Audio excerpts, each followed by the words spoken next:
Okay, so we have discussed about the anterior longitudinal ligament, the posterior longitudinal ligament. We have discussed the ligamentum flavum connecting the lamina to lamina. We have the interspinous ligaments. We have the supraspinous ligaments, and the intertransverse between each transverse processes. If I tell you a bit more about the ligamentum flavum, it's called as the yellow ligament, or because it has more of elastin protein, so it's more of elastin and less of collagen, because it needs to be quite elastic in nature. That's why it's yellow in color, and that's why hence it's called as the elastic ligament or the yellow ligament. Okay, so we have discussed the structure and the orientation of the ligament which run all the way through the vertebral column.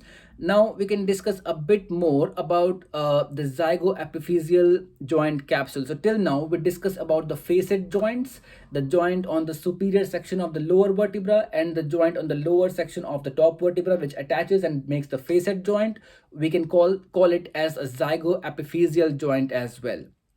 Now the thing is, these facet joints or the zygoepiphyseal joint, it's covered by a cartilaginous structure called as the joint capsule. Another thing is, here as it says, they along with ligaments provide limitation to motion and stability to the vertebral column, because of course the ligament, they are supposed to provide some stability to the vertebral column. At the same time, these joint capsules around the facet joints allows the stability of these joints and doesn't let it move much, and hence it ensures the stability of the facet joint and the stability of the whole of the vertebral column along with the ligaments. Of course the ligaments helps more, but at the same time the zygoepiphyseal joint also helps to stabilize it. We can see in the cervical spine, the facet joint capsule or the zygoepiphyseal joint capsule, it limits the axial rotation and lateral bending, because of course that's the predominant movement or predominant motion we get to see in the cervical spine, the axial rotation, and it's the side to side. And in the lumbar spine, it provides limitation to the axial rotation, so mostly again in the lumbar spine. So but the main thing that needs to be discussed here is the zygoepiphyseal joint, it's mostly strong in the transitional vertebrae. So as we can see here in the thoracolumbar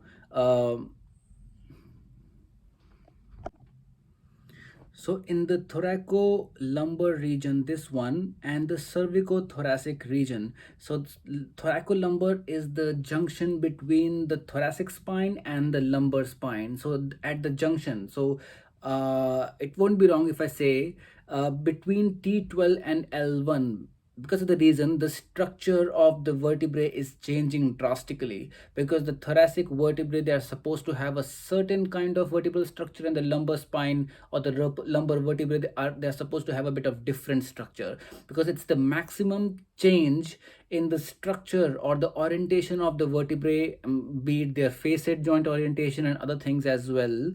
Because of that, we need a maximum amount of stability between T12 and L1 or thoracolumbar region. Hence, it's the strongest at the thoracolumbar region. Likewise, it's the strongest in the cervicothoracic between C7 and T1 as well.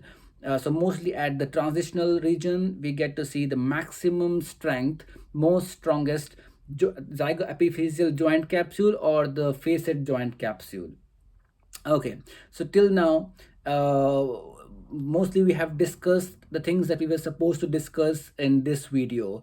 So if I just recap the whole thing, till now we have discussed about the structure of the intervertebral disc, its thickness, how the ratio of the disc thickness to the vertebral body height works, and how that determines the amount of mobility available there.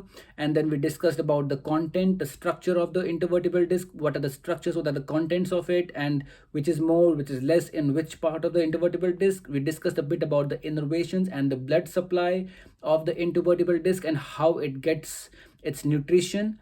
We discussed about the interbody joint between two vertebrae, and the orientation of the facets in the cervical, in the thoracic, and in the lumbar part of the vertebral column. Then we discussed about the orientation of the ligaments. So the six ligaments we discussed, Till now, the anterior longitudinal, the posterior longitudinal, the ligamentum flavum, interspinous, intertransverse, and supraspinous ligaments.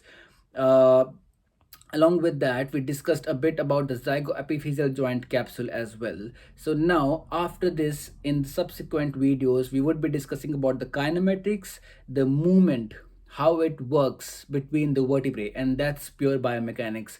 So it's going to be quite exciting, and we would be covering all these things in the future videos. So for now, that's all that we have to cover in this one. See you next time. Thank you.